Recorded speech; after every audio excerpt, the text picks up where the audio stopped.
3, 2, 1. Happy New Year! Oh, and new decade.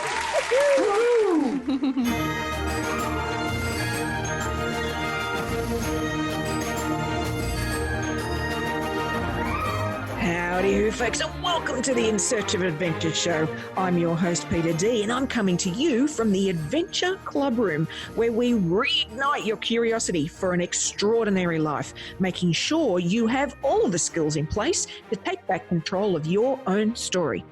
This episode is the second in a special two-part series all about New Year's resolutions. And in this part, my guests Fran, James and Suzanne give us some wonderful tips on how to kick off the new year really well and also share some of their own hopes and dreams for the next year. If you haven't listened to part one of the series yet, I'd encourage you to check it out, as there were really some gold nuggets in them there hills. So let's get on with part two of the adventure.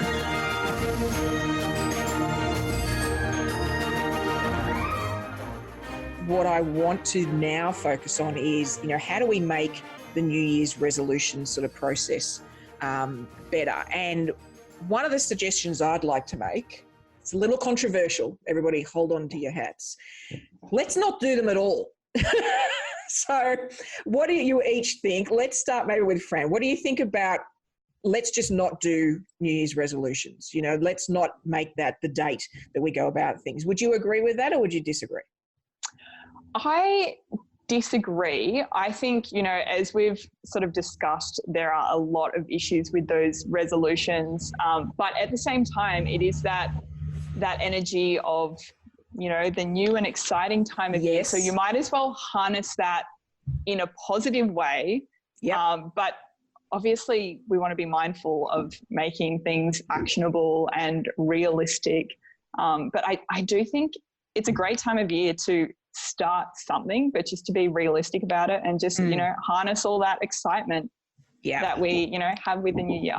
Yeah. I'd say I agree, Peita, but I'd take it even further. I think people need to start an anti-New Year's resolution list, the anti-list, or the not-to-do list, maybe. Right. So, for me, that's things like not answering phone calls from unrecognised numbers, for example. So a good rule for us all. Yeah. I don't think it matters where you are. I'm in the financial planning industry. We're getting hounded by phone calls from not clients, lots of other people that we don't necessarily want to ever talk to, who are trying to tell us to sell something or get us to sell us something or whatever it might be. And it's bad. I think that those types of practices, a not-to-do list. So, focus on the idea. Tim Ferriss talks about this, but what you don't do defines what you can do. Right. And so interesting. Cutting, it's the idea of decluttering, whether you're moving out or working through your money or whatever it might be, getting all the crap out of your life and focusing on those one or two things that actually matter. Yeah. So if you have a don't list instead of a do, you'll be able to guide yourself. Another one's watching the news. I don't know. I don't watch the news much. I hate it. No, I don't. But I get like, if the TV is on, I get stuck in front of it. And one, it fills your head with a whole bunch of info that's going to slow you down. Most of it's not relevant. And if you want to know what's going on, you could very quickly ask someone who has been watching it and take it from there. Those types of things. Cool. Suzanne, what do you reckon? Are you in or out on the whole New Year's resolutions thing? I'm totally out. Because I think as soon as you put it off until New Year, tomorrow, Monday, whatever, it gives you that chance to overplan it. And then you kind of feel like you've taken action, but all you've done is thought about it or listened or read a good book. You haven't actually done anything. And that gets really frustrating. It's like, I'm doing all these things. Yeah. What are you actually doing? Nothing really. And then we tend to do this last hurrah thing. It's like, I'm never going to eat this again, or I'm never going to buy this again. And then as soon as we do, we've set ourselves up for failure. So in each moment, start again. Don't be, I've blown it today, I'm going to start tomorrow. Yeah. Well, that was suboptimal. What can I do now? And don't try and make up for it. I've eaten too much now. I'm going to eat celery and broth the rest of the day. Just no. Or walk around the block 400 times. Absolutely. Like, I don't know how many times I did that for New Year's, for New Month, for Monday. Like when I finally did it, it was like a Tuesday and I was just done. And I just started at 5 o'clock in the afternoon and I was like, this is it. And it really was in that minute. And then I had about 100 more of those times because, you know, it's like even now, like yesterday, first day of school holidays, had a suboptimal eating moment. It's not, it never understandable, I'd imagine. You're not a magical unicorn who like has rainbows and whatever. You're like, yeah, that sucks. You know, and when you take that pressure off of I'm going to have to do it perfectly, then you can just get it done.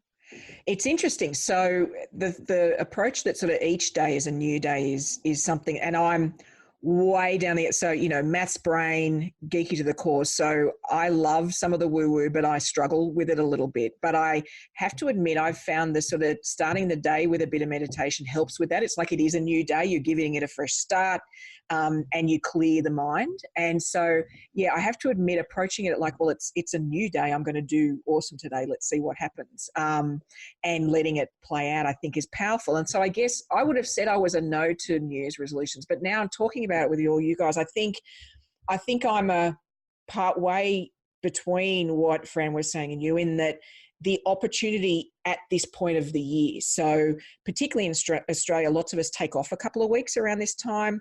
You'll be having a holiday. You might, you know, probably overeat, but then you'll end up, you know, naps in the afternoon, all of these quiet times. And the interesting thing about quiet times, while I'm not necessarily a fan of going hard on the setting a goal, but actually starting to think about what you really want, just generally, you know, things you've always wanted to do, stuff you've forgotten.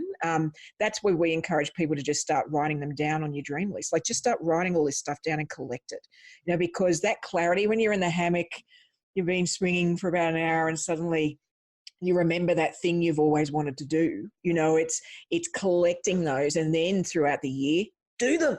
You know, like stop letting them be regrets because you haven't even got them done. Like take the moment at the beginning of the year to really sort of reflect and enjoy, but actually start knocking things off all the time. So I would argue, you know, I am dreaming and adventuring 24/7, 365 days of the year, which is why I'm not so much about the actual New Year's resolution, but I think Fran's onto something there about taking advantage of these moments of peace, reflection, calm, depending on how many children maybe you have, but school holidays may be a bit rough.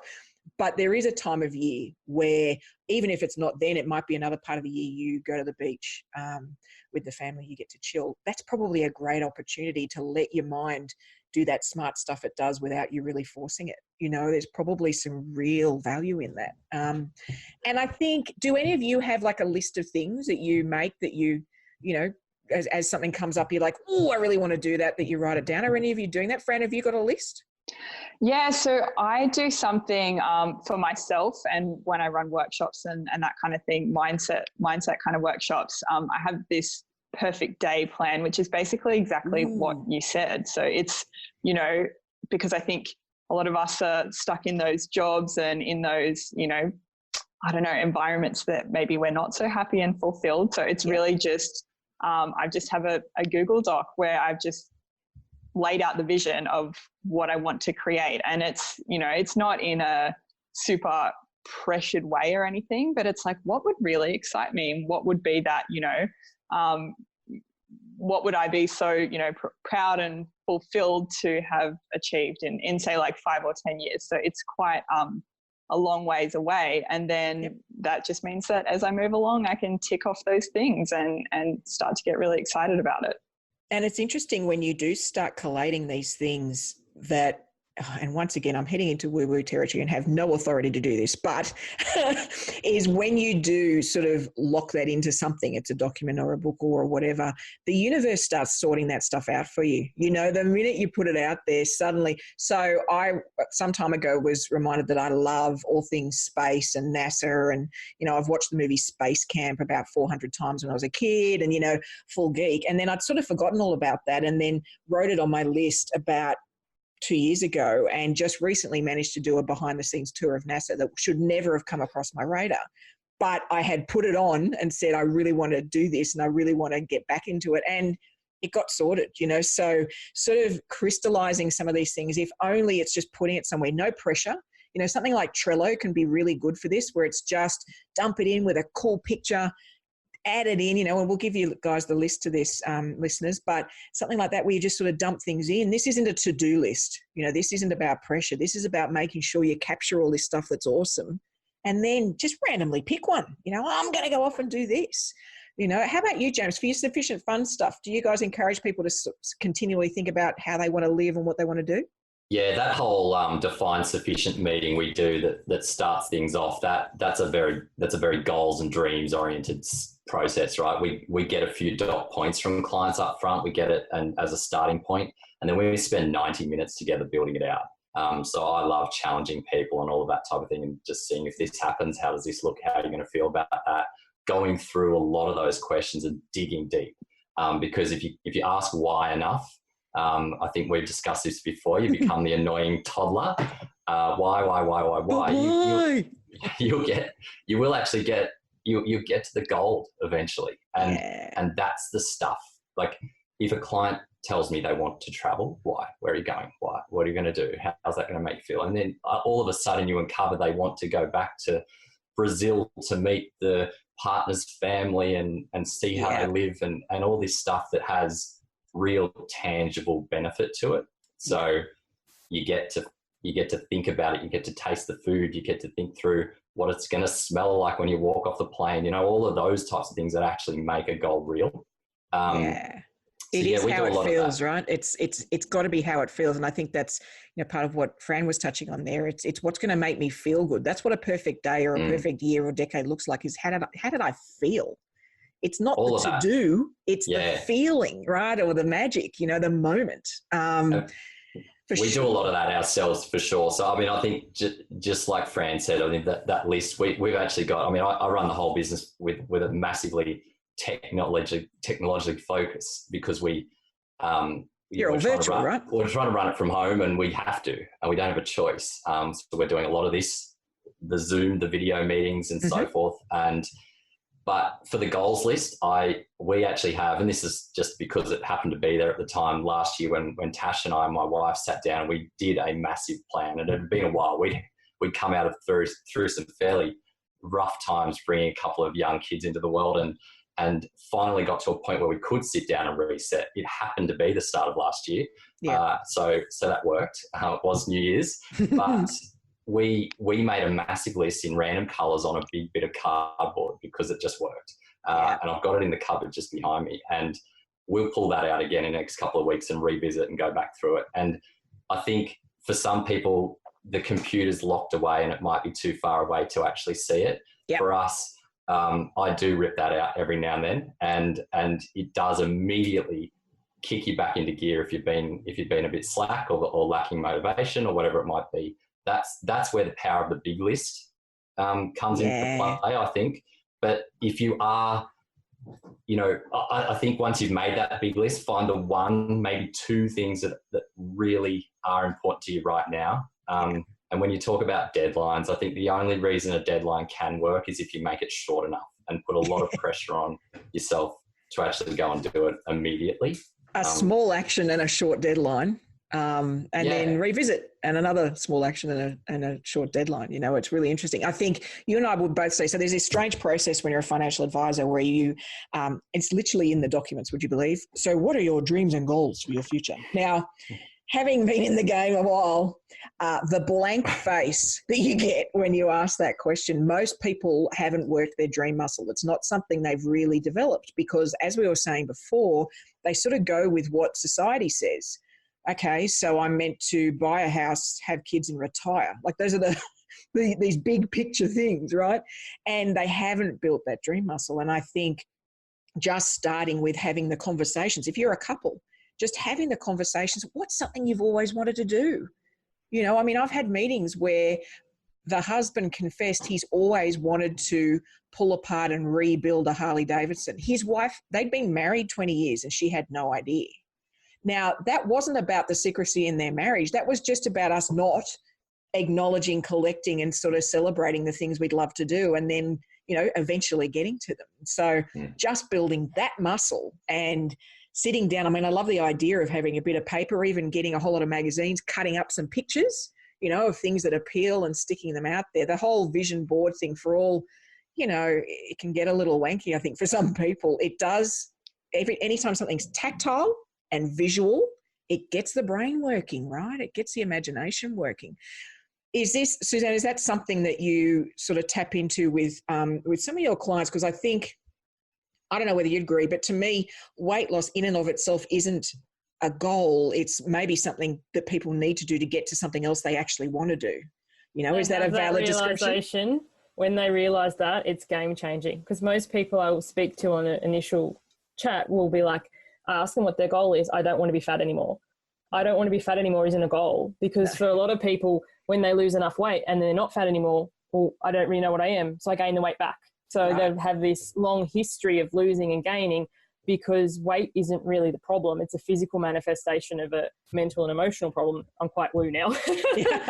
So something I do is get really, really clear on what it is they do want. But instead of trying to go from here to 40 steps ahead, much like James was saying, with the process and the system, it takes a lot of the emotion out of it. Right. So, and then we'll do this session discussion with their future self. And I say it's like putting in a virtual GPS. This is where we are now, because a lot of people don't really want to get clear on where they are now. Oh, in high school I used to. Oh, before I had kids I used to. No. Where are you now, and where do you want to go, and how can we start to bridge that, rather than where did you used to be, so I'm going to beat myself up because I can't do that now. Or I used to run 10K, so I'm going to go and do it, pull a muscle, and then not do anything for 6 weeks. That's exactly we laugh, but we do it. No, so I've got to share this, and I'm going to apologise to my husband, Mr. D, right now, because it's too good a story not to share. So my husband is a builder. He is very active. He's doing about 40,000 steps a day, right? But like me, he's in his mid-40s.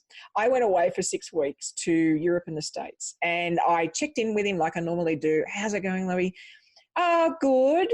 Like, oh, there was a bit of a lift at the end there. That doesn't sound like 100% good. Well, I pulled a muscle. And anybody that loves a tradie knows they are constantly injuring themselves, like scratches that they don't even notice, and they're hopeless, right? And it's just a given. And I figured it was one of those. I'm like, was this at work? No. All right, fess up. What did you do? Oh, well, I got bored, and so I went for a run. And really, darling, when was the last time you went for a run? Over 20 years ago. What? Of course you pulled a muscle. And in true genius fashion, rested for a week and then did it again. And again pulled it. It's insanity, right? And the thought, and it is funny, we do, particularly I reckon with physicality, there are moments when I forget I'm not my 21-year-old six-pack carrying dancing self. You just behave as if you are the previous you, and so I think it's a really valid point to acknowledge where I am right now. And I don't even mean in a bad way, just, hey, this is the reality of me now. Hey, now what are we going to do? Not measuring yourself on a past you that's probably not even what you really remember anyway. Do you reckon that's the case, Suzanne? That past you, a lot of people, as soon as they say, I want to get back to, with love, I bring them to the realization that version of them gained weight. Yeah. Or they were trying so hard, like they were going to the gym for 4 hours a day, or they were living on steamed chicken and broccoli. They were actually miserable. Things. They look back at the photos and go, but I looked, but how did you feel? And I was tapping into something that James was saying about how people feel, and they're being told they should pay off the house, or they should get property, or they should, whatever this. But if you feel like crap, you're not going to want to do it forever. You know what I mean? And it is hard, isn't it? That's the interesting thing about denying yourself things. And, Fran, I see this with food. As a foodie, and we love cooking and all that sort of thing, is I've got a friend I can think of where they are constantly denying themselves of something. And the entire eating process is angst. Every place we go, and to be fair, a lot of places now are really easy to adjust with that sort of stuff. But I think for her approach is already withdrawn and denying, as opposed to, hey, it'd be great if, so there's just even a mental attitude with that stuff that can just make it so hard to succeed. Fran, do you see that with some of your clients? Yeah, absolutely. And it can be a little bit challenging because, as I said, some people, they really just need to give up some certain foods for a period of time. Right. So what I encourage people to do is, firstly, focusing on what you can have, all the amazing foods that you can have, because I'm sure if there's one or there's a few things that you can't have, there's plenty of other good stuff out there that you enjoy. And then the second thing I think is sort of, having that 80-20, 90-10, whatever that is going to be for you approach where, what do you do during the week, breakfast, lunch and dinner? Like what are your, the things that you do most of the time, because that's what's going to make the difference. And then if you go out to dinner on a Saturday night, enjoy yourself, maybe have some dessert, maybe have a glass of wine or something, things that you wouldn't necessarily do every single day, because, I think that's, ability to have some moderation and have fun and enjoy yourself is important. But the other side of things is, again, like I said, when we do have to restrict these certain ingredients. So that are hurting you, right? I mean, that happens. Yeah. There's some food that just is hurting you physically. Yeah, absolutely. So like for me, that's gluten. It really does not agree with me. I end up looking like a bloated pregnant person when I have it. That terrorist, gluten terrorist. Yeah. It's just a food baby, that's all it is. So, and it just doesn't agree with me. But for a long time, I hadn't really made any decisions about that. So I'd still go out and have pizza on the weekend and wind up feeling terrible. Yeah. But when I just took that out of the picture, I just decided that was a non-negotiable for me. I just wasn't going to have it anymore. That kind of took that decision off my plate. Right. And it made it so much easier for me because, I just don't even think about it. And I think about all the other things that I can have, which is so easy in Australia now anyway, to go and get gluten-free alternatives and that kind of thing. And yeah, I think it's a process and it's challenging to start with. But if you have these certain foods or just, even for some people it's alcohol and they really struggle around alcohol, maybe you just try just taking that thing out of the picture and take it off your plate. And then your focus is not on what you can't have and more on what you can have, which is a much more, exciting, inspiring place to be. It is. And I think something we really encourage people in sort of the, adventuring action hero sort of space is curiosity. And I think it's one of the most powerful superhero sort of traits you can have, because in that environment, so, you can't have gluten. Lots of people look at that as something I can't have, but there'll be a lot of foods they've never had that they could love if they were just curious enough. And I see that a lot with people who have sort of limited diets, and some of that's upbringing or the people you hang around with, and I get that. But if you've ever got to restrain what you're eating, to get curious, find chefs that have wonderful food that they make from mainly veggies. There's so many people out there doing clever and yummy stuff, but you've got to be curious. This is not just a handover, jobs fixed sort of thing. You've got to be a bit adventurous, a bit curious, and try new stuff, and try new things, question the norm again, right? Or just because we always used to have pizza on Friday nights, what's something else we could have that's even a takeaway option, but it just would be a different thing, and it wouldn't necessarily torture my body.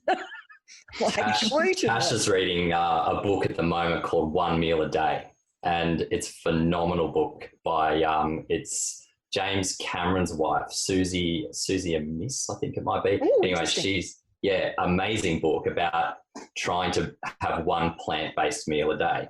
Oh. And if you told me about that, my mind goes to, I don't even know what. And we're okay. We eat fairly well at home, but we've got our habits. And I think the idea that the first thing I said to her is, are there recipes in the back? Because that's what you need. You need an idea. And there are, and they're good and they're easy. And so that's a really easy way to start to introduce that type of idea. So it is, you need that stimulation. You do. And I mean, look, bless YouTube, right? I mean, how did past generations learn how to do anything? Because, I love cooking, and so there's not a recipe I won't try, whereas so many people don't have any of those skills. But now there are people literally a video watching the guy whip the cream. Like, it's showing you how to do that singular thing, which I think makes such a difference, and people willing to share all of their ideas. I actually think lots of people don't use the internet enough for some of this stuff. And I want to be careful here, because I think also they get batshit batshit crazy ideas from the internet too. So I think once you've had some expert help on, hey, here's some things that maybe you could change, then taking that and going in and finding out how to this, how to incorporate more cauliflower, or how to, like, all those specific things. There's so many people out there with fabulous ideas with really specific explanations on how to do it. There's just no need for the fear anymore of, what the hell do I do with this plant? Like, how do I cook it? There's so many people out there doing it. And so using the internet, I think, can make a big difference. Gordon Ramsay, I actually use Gordon Ramsay to, really? There you go. Yeah. And I don't mind the swearing, so I'm good with him. But he, the chopping the onion, right? I could never figure out how people diced a full onion to those tiny little bits. Yeah.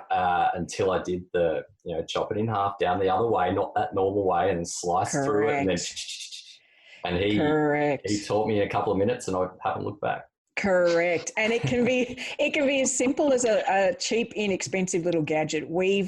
About 3 months ago, we bought a tiny zoodle little thing, right? And it's small in the cupboard. There's only 2 of us.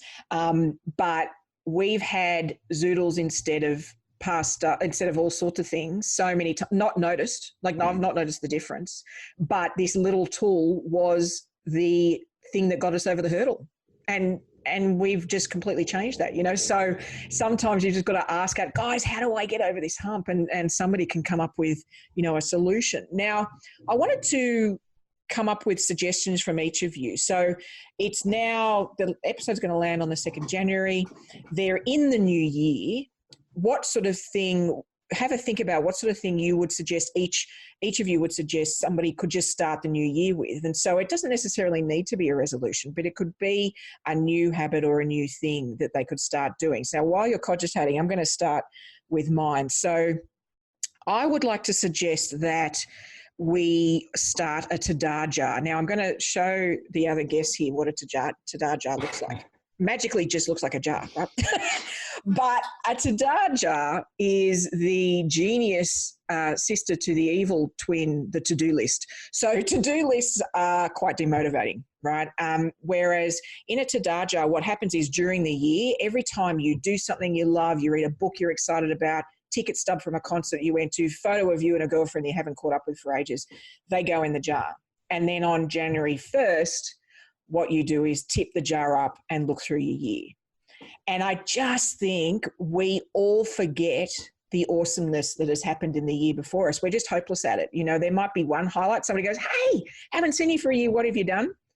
Like, there's this deathly silence, And so to me, to have a place that you are consciously collecting that during the year, I find it really motivating as well, because you can see the jar filling up. And you're like, wow, I am adventuring. This is really cool. What am I doing? And even if they're little things, I've put in there, a photo of a book that I finally read that I wanted to knock off, or a type of food that I'd finally bought and tried and cooked with, So it's just putting it in your Tadar jar and then using Jan 1st, the first thing you're going to do instead of setting your goals or your resolutions is just really savor and enjoy the year that was. And recognize whatever that, and highs and lows, feel free to put in Holy Toledo Batman, I survived that single thing. That's okay too. But I think it's really worth savoring the lives we each have, because often they're much better than we're remembering. 100%. That was it. Some of the advice I got when we started our business was, don't look at how hard, when you're struggling, when you're thinking about how far you've got to go, because that's what you're always doing. You've always set these crazy targets in front. Well, I do. And if you stop and look back at what you have achieved in 1 year, whether it be in the business or your career or everything else that you've just discussed, that's the ticket to just reminding yourself how good you actually are, and that you can actually succeed. And that's a difficult thing. I think my tip, if I could give anything, I'd think something that works for me. I don't think it works for everyone, but public accountability. Ooh. So the idea of telling people, and the more people you tell, the more pressure you have to achieve something. And so I don't know. Look, it's scary to do this, but I tell everyone I'm trying to write a book at the moment, and you know, I hired a book coach. It's probably over 6 months ago now. Yeah, I think it might be someone we know very well. Shout out to Andrew Griffiths. Yep, the guru. He stopped emailing me, and I've realised that I haven't told enough people, so I'm telling more. And so I've done some other things. So part of it is I've blocked the entire week from the 6th to the 13th of January to completely block everything out of my life, because it's the only way I'm actually going to chip away at this. But yeah, and you have to, I think you have to think like that. You have to find the way that you're going to get there as well. And that's part of it for me. But the more people I tell, the more scared I am to not do it.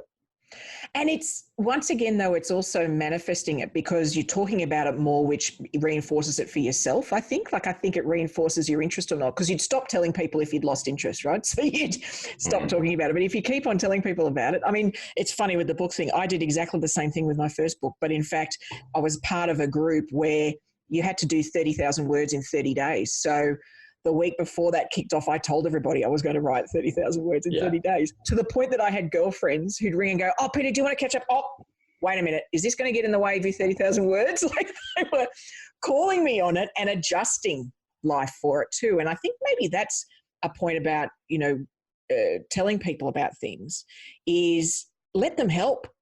You know, let them be a part of that. If you're trying to move more, let the girlfriend say, instead of us going and having a coffee, why don't we just go for a walk down the park? You know, like, let them participate in what you're trying to do, because the very best of friends will be absolutely up for that, you know. And so the first step, though, is verbalizing it, isn't it? Like, you've got to be willing to go, this is what I'm going to do, you know, which is scary. Fran, what about you? Do you have a tip that you'd suggest for everybody who kicking off the year, just quietly kicking off the decade? I didn't even touch on that. We've got a whole new decade this year, Holy Toledo Batman. So, Fran, did you have something you'd suggest as something they could begin the year with? Yeah, so this is a slightly different angle, but what I've found has really helped me and a lot of people as well is just creating some sort of morning routine. So again, just harnessing that new year energy. And it can look like anything. It doesn't need to look like going to the gym 5 days a week or meditating for 20 minutes or anything like that. I encourage people to just write a little list of, 20 things, anything you can think of. It could just be, having a coffee and sitting outside and enjoying it mindfully instead of scrolling on Instagram. It could include meditating. It could include going for a walk or a swim or, anything that's going to make you feel good.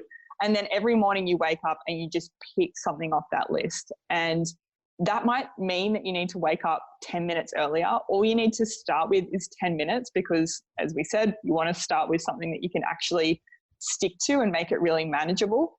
But firstly, you're going to start your day with something that's going to make you feel really good, which means that that's just going to have a natural flow and effect in all areas of your life. You're going to feel better all day long. You're more inclined to reach your other goals. So I think that's a really helpful way to start the new year. Just start today, start tomorrow, and just make it happen. And just even that 10 minutes is going to make a massive difference. That's interesting. So, and what I love as somebody who gets bored super easily, right? Then I love the idea of, okay, what I'm going to do is gift myself 10 minutes in the morning, but I could choose what I do for it each morning. That's an interesting concept because trying to get me to do the same thing every day is never going to work. Like, I just will never respond. So I love the idea of the thing I am doing every morning is the 10 minutes or the 15. And I'd imagine you could build that over time. But to then have a list of things you can pick from that, make you feel good or really kick off your day. That's a really clever idea. I think that's a wonderful thing that we could take up. That's pretty small, right? Like, it's not a big task. First step, make a list of 10 or 20 things. And then second step, give yourself 10 minutes a day. That's a really smart, that's a fantastic suggestion that I imagine will become a bit addictive and people would start to do more each morning. Is that what happens as people start doing that? Totally. Yeah, especially when you're waking up in the morning and you're saying, what do I need or what do I feel like this morning? And you're actually gifting yourself that. I mean, it's a pretty awesome feeling because that might be getting back into bed with a book and just enjoying and reading. And yeah, I think it's all about sort of creating that dream life and working towards that perfect day as well, because you're starting your day on your terms and doing something that's going to make you feel good, which is pretty cool. Yeah, it is. It is. Suzanne, what have you got for us? What would you suggest to people as a tip for either this time of the year or something they could start doing? My tip would be to throw out the scales, hence weight loss coach who doesn't do weigh-ins, because the scales reflect your past choices. That is a snapshot in time of past you. And if you're wanting to create a new you, whether it be in the new year or, starting today, what are the processes that you want to do? Like, do you want to move more? I hate the term exercise, but, move more, and actually book that into your diary and treat it like you would a medical appointment. Because so many people are like, oh, I'm going to exercise 3 times a week or 5 times a week. And suddenly you're like, it's Friday. Does 5 times today count? Because you don't actually book it in. We're magically going to fit it in amongst everything else. And a lot of us have competing responsibilities, family, children, work. Yeah. So like make it appointment and then get support to help with that. But don't just say, like, this is me, my husband, I need you to support me. And he's like, okay. So we go to the shops and I pick up Tim Tams and he's like slaps them out of my hand. I pick these Tim Tams up. I eat every single one. No one tells me what to do.